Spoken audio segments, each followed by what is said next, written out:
이게 바로 본질입니다. 직무와 연관성을 반드시 밝혀라. 이것이 자기소개서의 처음과 끝 본질이 되겠습니다. 네, 안녕하세요. 해외 인턴십의 모든 것 유튜브 채널을 운영하고 있는 GCS 대표 이충현입니다. 여러분 만나서 너무 반갑습니다. 지난 영상에서는 우리가 해외 취업에 관련되어 있는 내용들을 잠깐 다뤄봤는데, 오늘은 이제 그것과 연관선상에 있는 그 국내 취업에 대해서 이야기를 드리려고 합니다. 아무래도 국내 취업할 때 여러분들이 가장 먼저 또 접하는 내용들이 아마 자기소개서에 관련되어 있는 내용들일 텐데, 그래서 관련되어 있는 내용 오늘 전달 드리려고 합니다. 제 영상의 특징 아시죠? 무조건 결론부터. 그 현 시점 자기소개서 쓰실 때 가장 중요한 건 뭐냐면, 뭐 질문이 어떻든지 간에 자기 소개를 하는 맨 처음에 소개라든지 아니면 장점이든지 그 어떤 항목이든지 간에 내가 이 직무에 관련되어 있는 경험을 해봤다라든지, 혹은 내 지난 과거 속에 지금 지원하고자 하는 직무 혹은 지금 지원하는 이 회사와의 연관성, 즉 관련되어 있는 유관 경험이 있다는 것을 어디든 또는 적재적소에 넣어야 한다는 것이 자기소개서의 처음과 끝 중에 가장 중요한 본질입니다. 이 본질이 없고, 그러니까 관련되어 있는 경험이 없이 정말로 자기소개서를 쓰려고 하다 보니까 여기서부터 이제 문제가 발생하는 것 같아요. 누구는 이렇게 써라, 누구는 저렇게 써라. 정말 영상들에서 모든 이제 팁 같은 것들이 되게 많은데, 그 팁은 정말 말 그대로 팁이에요. 팁이 본질이 될 수는 없잖아요. 자기소개서의 본질 또는 면접의 본질은 이제 내가 관련되어 있는 경험을 해봤고, 그 경험을 통해서 지금 즉시 내가 이 일을 잘할 수 있다.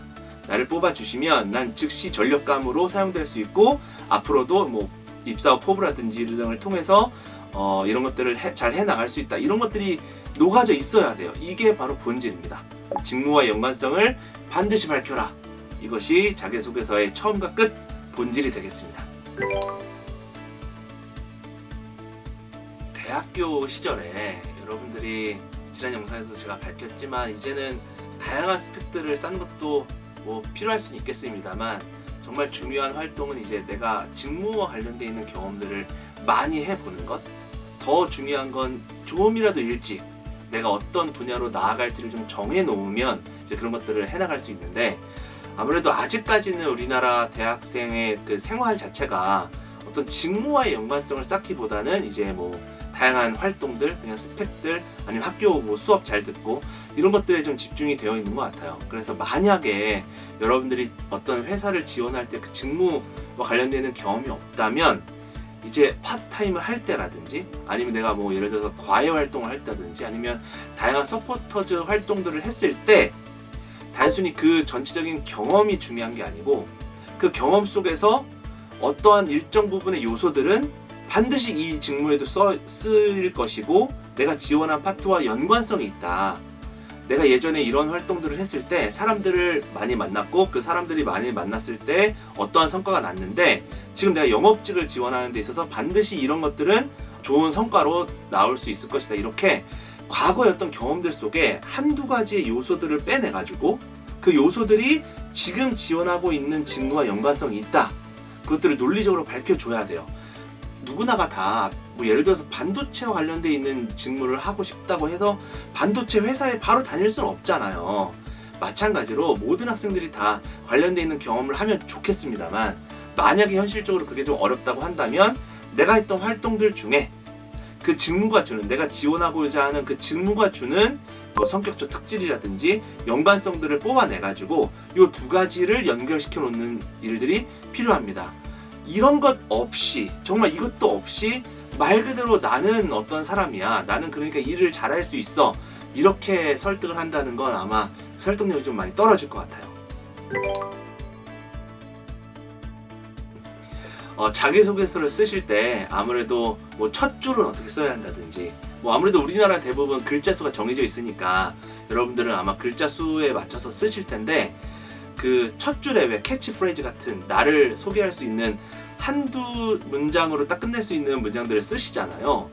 그럴 때에도 정말 중요한 건 이게 직무와 연관성을 거기서도 보여줘야 돼요.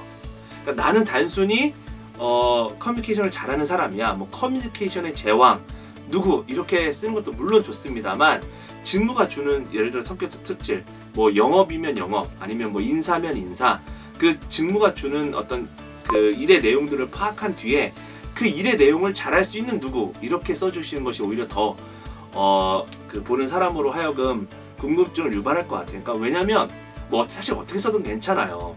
본질은 변하지 않으니까 여러분들은 그와 관련된 있는 일을 해봤고, 그래서 읽다 보면 혹은 듣다 보면 아 여러분들은 이 지원자는 그런 것들을 해봤으니 잘하겠구나 이렇게 이제 연결이 되면 좋은데, 아무래도 지원자가 너무 많다 보니까 여러분들은 아마 그런 문장들 한두 문장들을 쓰시는 것들을 고민하실 텐데, 정말로 자기소개를 한다기보다는 이 일을 잘할 누구, 이 일을 어떻게 잘할 누구 이런 것들을 이제 써주시면 더 오히려 좋을 것 같아요. 네 여러분, 오늘은 그 자기소개서에 대해서 짤막하게 그 본질에 대해서만 말씀을 드렸는데 아마 항목별로 제가 그 영상을 따로 찍으면 좋을 것 같아요. 예를 들어서 뭐 성장 과정은 어떻게 쓰면 좋은지, 성격의 장점은 어떻게 쓰면 좋은지, 이런 것들에 대해서 사실은 정답이 다 있거든요. 성장 과정, 이게 정답이 다 있는 문제들이에요. 그래서 앞으로 영상을 찍게 됐을 때는 그런 것들도 더 세세하게 여러분들한테 안내해 드릴 수 있도록 하겠습니다.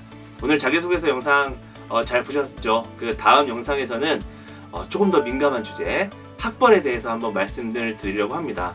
미국 취업할 때는 학벌이 별로 중요하지 않고 한국 취업할 때는 뭐 학벌이나 전공이 중요하다고 하는데, 과연 미국 취업에서는 왜 학벌을 안 보는지, 그리고 정말 학벌이 중요하지 않은지, 이런 것들에 대해서 영상을 찍어 보도록 하겠습니다. 오늘도 많은 도움을 좀 받으셨다면 좋아요와 구독 부탁드리고요. 해외 인턴십의 모든 것 많은 관심 부탁드립니다. 감사합니다.